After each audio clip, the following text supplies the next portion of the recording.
There's been some polling done on the coalition's plans for nuclear energy. Let's bring in Redbridge Group Director Samaras now, who's been overseeing some of these focus groups. It looks like there's quite a bit of opposition to the idea of nuclear energy, and you went to one of the areas that would be the focus of replacement of coal-fired power. What did you pick up? Yeah, that's right. It was in the federal electorate of Gippsland, which is in Victoria's east. And overwhelmingly, the participants within those focus groups were completely against the idea of having a nuclear power plant constructed in their neighbourhood or their region. And the coalition is talking about replacing the retiring coal-fired power stations like Hazelwood in Gippsland, that sort of thing, with a nuclear power station. Is there a lack of awareness? Is there a worry about safety? What's the concern here that was expressed to you in these focus groups? Actually, surprisingly, they knew quite a lot about the risks associated with nuclear power plants. Whether they were the older participants who have obviously a lived memory of Chernobyl, or younger participants who watched on their TVs what occurred in Japan during the tsunami and the earthquake in 2011. Overwhelmingly, most people were of the view that there's too much risk associated with it, that it's expensive, and those with children indicated strongly in these focus groups that if one was to be built in the area, they will leave the area. So what you've picked up is that if the coalition is to be successful, they've got a fair bit of work to do, at least in that area that you surveyed.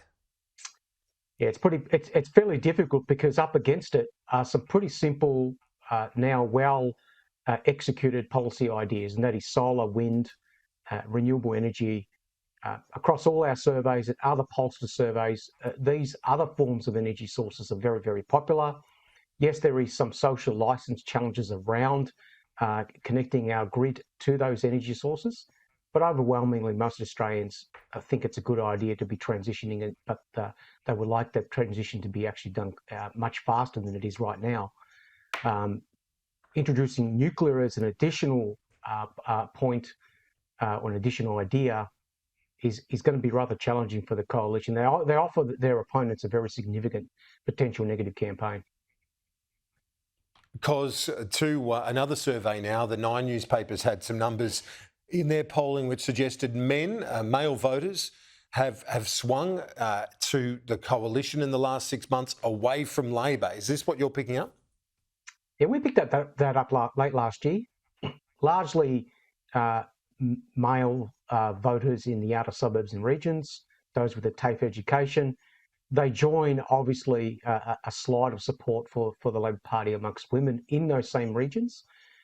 But that said, we find that the polls across the country right now are quite consistent. So Labor's in the low 30s, the coalition's in the mid to high 30s in terms of primary vote. Not much has really changed since the last federal election. The big change, obviously, is the honeymoon that Labor was enjoying is now completely gone and dead. And we are looking at a paradigm that is very similar to what we saw back in 2022 on election night.